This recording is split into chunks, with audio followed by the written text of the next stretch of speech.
Metabolism ہے. اچھا یہ ریسپائریشن کی جگہ اگر میٹابولزم لفظ استعمال کریں تو بڑا اچھا ہوگا. بیکٹیریا بھی میٹابولزم رکھتے ہیں, پلانٹس کے اندر بھی میٹابولزم ہے. میٹابولزم مطلب جب جسم کے اندر آکسیجن کی مدد سے چیزوں کی توڑ پھوڑ ہوتی ہے, رائٹ. تو یہ وائرسز کے اندر بالکل بھی نہیں ہے. اور نہ وائرسز ایکسکریشن مطلب کچرا وغیرہ, ٹھیک ہے. جس طرح ہر زندہ جسم کے اندر کچرا بنتا ہے اور وہ کچرا پھر باہر, جیسے انسانوں کی شکل میں بڑا اچھا ایگزامپل ہے پیشاب جو ہے ایکسکریشن ہے. اور بھی جاندار ہے جو کہ ایکسکریٹ کرتے ہیں کچرا جسم میں نکال سے باہر نکالتے ہیں. پلانٹس بھی اس طرح کرتے ہیں, پلانٹس کے اندر بھی کچرا بنتا ہے, ایکسکریشن ہوتا ہے. لیکن وائرس کے اندر ایسا کچھ بھی نہیں ہے, کمال ہے. اچھا, اور آخر میں سب سے امپورٹنٹ بات جس پہ سب سے زیادہ عقیدہ ہم لوگ بنا سکتے ہیں کہ وائرس کو ہم لوگ پاؤڈر کی شکل میں بنا سکتے ہیں. مطلب ہے تو پہلے سے پارٹیکلز ہے نا, تو ہم لوگ وائرسز کو لے کر اس کو پاؤڈر کی شکل میں, حالانکہ یہ ان کو کرسٹل کا لفظ کہا جاتا ہے, لیکن اسٹوڈنٹس اس کرسٹل سے پریشان ہو جاتے ہیں کہ یہ کیا ہے. تو یہ جو پاؤڈر ہے, یہ جو سولڈ پارٹیکلز ہے, یہ آپ کے کرسٹلز ہیں. تو ہم لوگ وائرس کو کرسٹلائز کر سکتے ہیں, چاہے یہ کسی پلانٹ کے اندر ہو تو پلانٹ سے باہر نکال کر, یا کسی دوسری زندہ جسم کے اندر ہو تو وہاں سے باہر نکال کر ہم اس کو کرسٹلائز کرتے ہیں. کرسٹلائز کرنے کے بعد اس کو ہم لوگ سٹور کر لیں گے, ٹھیک ہے. سٹور کرتے ہیں, بہت سارے ٹائم کے لیے آپ اس کو سٹور کر سکتے ہیں. سٹور کرنے کے بعد باہر نکالو, باہر نکالنے پر آپ اس کو تھوڑا سا موقع دے دو نا, تو ہر چھوٹا سا جو ذرہ ہے وہ پھر سے اس کے اندر وائرس والی باتیں پھر سے آنا شروع ہو جائے گی, رائٹ. سو یہ اس کے اندر بڑا اسپیشل ہے. تو کرسٹلائز دنیا میں کوئی جاندار کرسٹلائز نہیں ہو سکتا, لیکن وائرس آپ کا کرسٹلائز ہو سکتا ہے.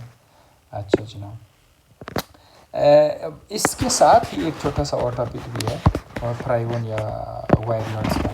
دیکھیں, اگر میں آپ کو ایک عام وائرس کا شکل بتاؤں, سادہ جو وائرس ہے جس کا نام ہم نے بیکٹیریوفیج رکھا ہوا ہے, جو بیکٹیریا کے جسم پر حملہ کرتا ہے, اس وائرس کا شکل اگر میں آپ کے سامنے ڈرا کروں, سمپل سا ڈائیگرام.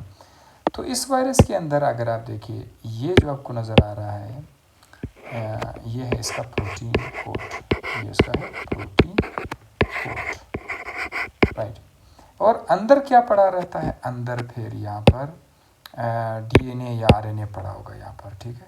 یہاں پر کیا پڑا ہوگا, ڈی این اے یا پھر آر این اے پڑا ہوگا. چلو سپوز کرتا ہوں میں کہ یہاں پر آر این اے پڑا ہوگا. سو یاد رکھیے گا, ایک وائرس کے اندر ہمیشہ دو چیزیں ہوتی ہیں. عام طور پر جو وائرس ہم پڑھے, دو چیزیں بس آپ یاد رکھیے گا. کون سی دو چیزیں ہوتی ہیں, ایک اس کے اندر پروٹین ہوتا ہے, ٹھیک ہے.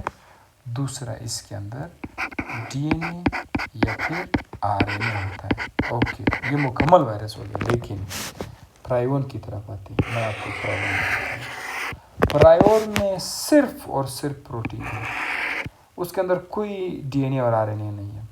لیکن مزے کی بات یہ ہے کہ وائرس کی طرح یہ بھی ڈیزیز کاز کرتے ہیں, رائٹ.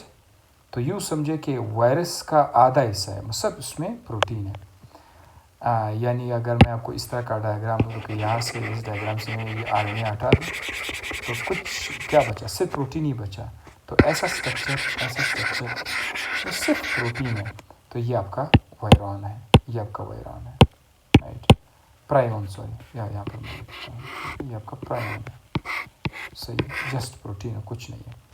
لیکن اگر آپ اس طرف اگر وائریڈس کی طرف آئے, وائریڈ جو ہیں اس میں پھر کیا ہے, اس میں پھر صرف اور صرف آر این اے موجود ہے, کوئی پروٹین نہیں ہے. دیر از نو پروٹین. اب یہ بھی ایک آدھا وائرس ہو گیا, رائٹ. وائرس تو نہیں ہے, اسی لیے اس کو وائرائڈ کا نام دیا جاتا ہے. اس کے سے پھر کیا ہوگا, جیسے کہ میں کہتا ہوں کہ یہاں پر صرف اور صرف کیا موجود ہے, آر این اے موجود ہے. تو آر این اے تو ہے, لیکن آر این اے کے آس پاس نہ کوئی پروٹین ہے, نہ کوئی کوٹ ہے, کچھ بھی نہیں ہے, صرف اور صرف آر این اے ہے. اب یہ جو سنگل یہ جو آر این اے ہے آپ کا, یہ آر این اے آپ کا دراصل وائرائڈ ہے. یہ بھی کیا کرتے ہیں, ڈیزیز کاز کرتے ہیں, ٹھیک ہے. تو یہاں تک ہو گیا آپ کا یہ لیکچر ختم.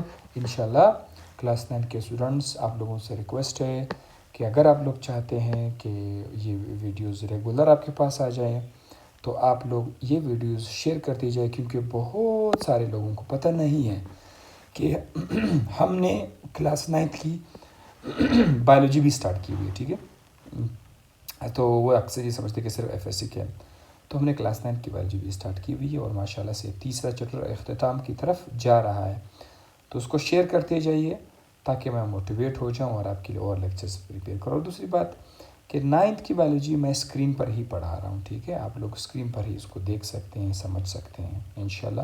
باقی جتنی بھی لیکچرز ہیں اسی طرح سے آئیں گے، آپ کا کانسیپٹ پھر بھی سے کلیئر ہو جائے گا۔